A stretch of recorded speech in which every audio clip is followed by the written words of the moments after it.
Good evening.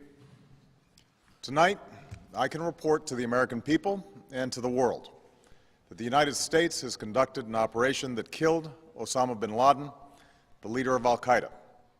It is May 2nd, 2011. Yesterday, May Day, May 1st, President Obama addressed the nation late Sunday evening to say that just hours before, Osama bin Laden had been killed in the middle of a major populated city in a palace compound. My friends, this is a complete and total hoax, and we predicted with total precision, with inside sources, going back more than 8 years ago, exactly what would happen. It's on record that Steve Pachenik, who worked as the top deputy to Henry Kissinger, and who also is a high-level Council on Foreign Relations member, was interviewed back in April of 2002 and said that bin Laden was dead and that was on ice, and that in the future he would be used at a politically expedient time to bolster the government in the eyes of the people. Mr. Pachenik, extremely high-powered. Here's the quote. "I worked with Osama bin Laden," Pachenik told Jones, adding that he later turned terrorist hunter during subsequent administrations. And then he went on from that point, this is just a few months after 9/11, early 2002, to break this down. Now, I was the first to ever have an insider come out and say this.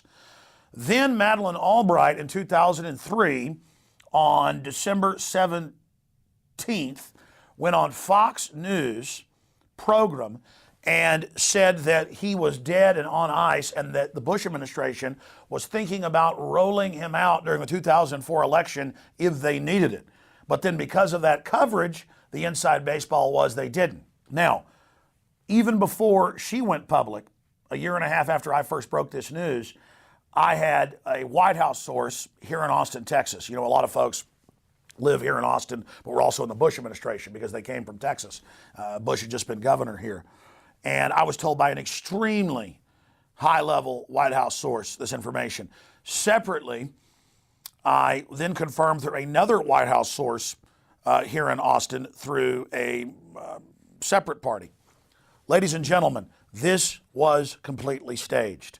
All right, there's the whole CIA background of Osama bin Laden. There's the fact that it comes out that Anwar al-Awlaki, that his number two, running all these terror attacks, is hanging out secretly at the Pentagon. There's the government lying about WMDs and our destroyers being attacked to get us into Vietnam. You know this history of major hoaxes being run. But notice when all this came out, then I'll go through some anomalies, just the tip of the iceberg. This all came out right at the time that Obama's approval rating was dropping like a rock, an all-time low this far into a president's administration, as the dollar's dropping, as support for Iraq, Afghanistan, Libya, and the drone attacks in Pakistan was imploding, right as the Pakistanis were threatening to kick the U.S. out of Pakistan and to kick their drones out. Right as this happens, there's this big propaganda victory, and what do? They take the body and throw it in the ocean, they say. Do you really believe that? No one is buying that. I've been listening to talk radio last night, this morning, even conservative stations that want to buy into this propaganda. No one is buying that.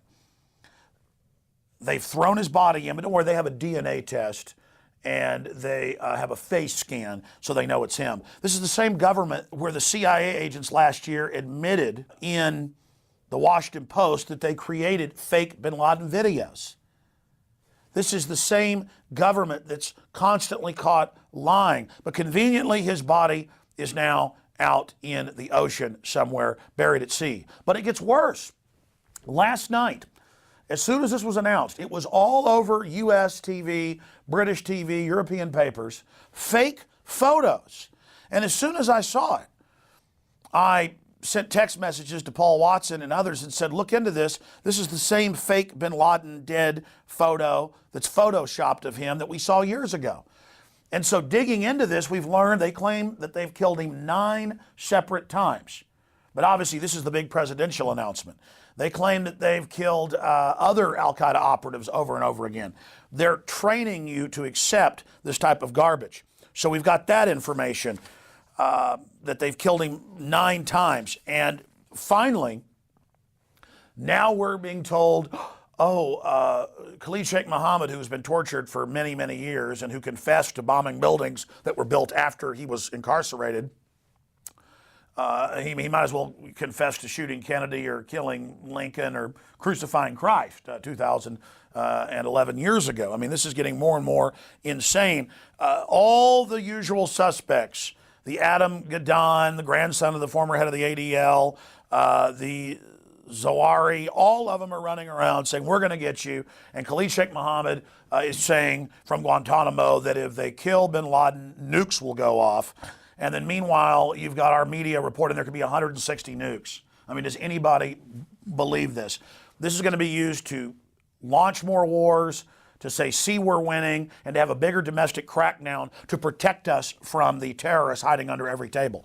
Make no mistake, we got sent over 2 years ago, the Homeland Security MIAC reports, 90+% of the Homeland Security activity is against gun owners, conservatives, libertarians, in the fetters, people that understand the real enemy of this country are the offshore banks that have come in and taken over this nation. So right as our country's being imploded, right as the world government's being announced, right as we go into the Depression, here's this PR move about, boy, we're walking a little taller today, got a spring in my step. It's all a wag the dog Hollywood production. My friends, we'll continue to cover all the other developments. There's so much more at Infowars.com, on the live radio show, and the video feed at PrisonPlanet.tv.